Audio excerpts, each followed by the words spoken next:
Welcome back, everybody, to the Navigant Credit Union Broadcast Center. It is Business Monday. The weather outside here on Wake Boston. Everyone is too exhausted from staying up late from the Red Sox World Series run this weekend, so does it really matter, right? With me is Amanda Costa. She's with one of these cool Rhode Island technology businesses that works in aquatic issues, Navitec, and you're really trying to help build better boats. Is that really the business model? Yeah, more even. So we're a R&D company, defense work, do a lot of defense work, and naval engineering. So we're looking at the next best hull design, but on top of it, any of those complex problems that the defense hits, we want the hard ones. We really want to hit the next cutting edge problems going on. And how much of your business is with the Department of Defense, Navy, etc., and is it all domestic, U.S. based defense work? Yeah, so a lot of it is with the Navy. I would say a good portion. We do work with the Marines, the Army, so it does expand out. We originated from just consulting ship design, small craft design work, and then realized how we had to embrace the software and the early stage development and how important that was in the process. You don't want to be piling all your money into building and then rebuilding. So. And located here in Hawaii? Yes. And is there a lot of staff requests to work in Rhode Island in the summer, Hawaii? Yeah. Everyone wants project work out there. Is that kind of the key to the whole? It is. Model? Everyone wants to bounce around. We're locally in South Kingstown, Rhode Island. We have about 20 engineers here. Corporate office is in Honolulu, but we also have a shipyard there. So it allows us to take our work from early design stage, brainstorming and drawing out our ideas, all the way through to prototyping and testing and building. So it's cool. And then we also have two offices, new ones, one in Portland, Maine, and the other in Arlington, Virginia. So. And is it functionally tied to where kind of centers for excellence are for the Navy? Is it NUSC driven? Is that really here? Is that the partner that you're trying to service is NUSC? And trying to be reactive, responsive in geography located to be able to service key naval installations? Yeah, I would say we're area based. We actually do a lot of work with the Naval Surface Warfare Center, which is why our Arlington office really kind of picked up. We needed that presence there, but luckily in technology and a lot of science and technology research, you can talk remotely. You don't have to be in the same room all the time, which is great. We have definitely gotten into CNEDIA, the defense organization, so that's given us a lot of our networking here. It's kind of like the defense industry mafia. It's great. And they've always got something going on. Yeah, there's always an event. Always a big push.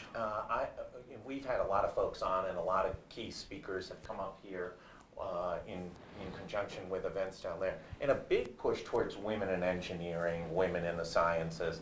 That's been we've seen that over the past few months. Is that an impetus that you guys are pursuing as a company of really trying to attract more women engineers and sort of balance the company from a standpoint of perspective and gender, et cetera? Yeah, it's great. I mean, we have a lot of naval architects that work for us, and we've really tried to branch out and reach out to the women in engineering a lot through our STEM outreach programs. We're in the high schools, the middle schools, and even the colleges just to share the work that we're doing and get them excited about it.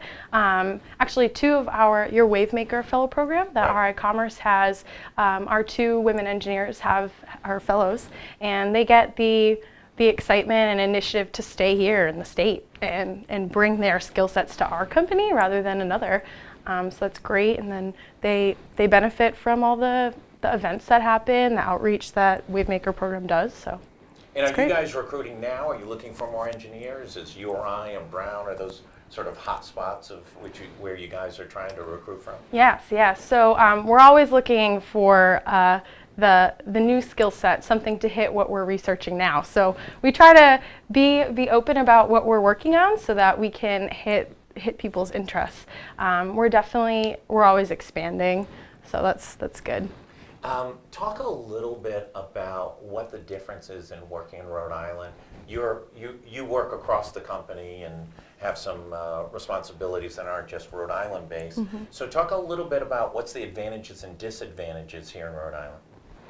Well, we came here to be near the University of Rhode Island and other schools here, so I'd say that's an advantage. Our recent innovation voucher that we had through URI was amazing.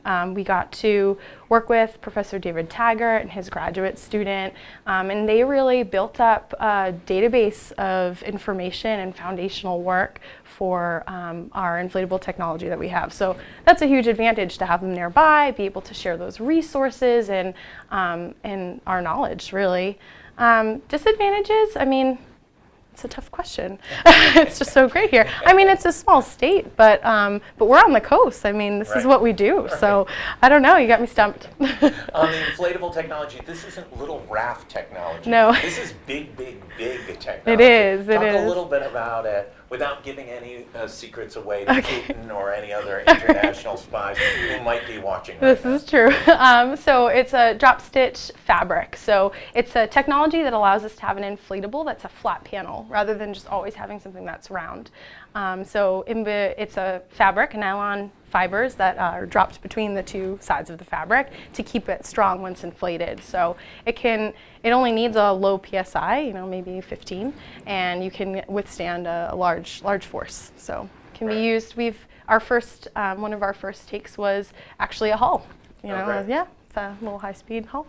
What do you see the future of the company? Is it diversifying beyond the Navy and U.S. Department of Defense? Is it doing more global work? Is it doing more private work? Where's the company going? A little bit. We're a mixing pot. So I'd have to say the research we work on ebbs and flows with the needs of the Department of Defense. So we do want to keep up the defense work. We love the complex problems they're hit with, the things that you've never seen before, and we get to go to the whiteboard and really draw it out and put our math and science and engineering to the test. That's right. But on top of that, we do have the textiles, and that could go a commercial route as well. I mean, it's not limited in any way to the marine field. It's a strong, versatile application. So that's great. And last but not least, let's talk about working with Commerce. You've worked with them on two things, vouchers and on wave makers. How was that process? And Brian's not here. Okay. So usually All Brian right, comes so over with the guest. And I think it's intimidating. Brian's here. You can't speak badly about him. I say speak badly about him. How was the process of working with Commerce? I'm so sorry, but it's good. Great big news today. I know. The communication's so open with RI Commerce, so I never felt intimidated to send them questions if something was unclear, but it's very streamlined. The innovation voucher program was great. That was our newest one. We just closed that up. So it's just all these opportunities that we weren't aware of that RI Commerce came by and told us about, how they can affect our company and expand our interests at the moment. So we really, like I said, got to. I know. Well, good for you. You should Bad be proud. For the news, right? Listen, I want to thank you so much for coming in today. Thank you. Congratulations on all the success. The next time we do this Go Local Live segment, I think it's critical to the company, to our viewers, that we do it in Hawaii. I do. Yeah. So I'll have to go out with you. Absolutely. Yeah. All right. The whole team will all be out there, etc. Congratulations on all the success. We'll be back at the 4 o'clock hour. We've got Gary Sass, the money man, head of the Hassenfeld Institute of Bryant University. He'll be on at 4, and we've got Megan Decker from G Media Studios coming on right afterwards, talk about everything that's going on in marketing and social media, and especially what's going on in blockchain and cyber currencies. So we'll be back at 4 o'clock. I want to thank everybody for tuning in here at the Navigant Credit Union Broadcast Center, and thanks Rhode Island Commerce for all their help.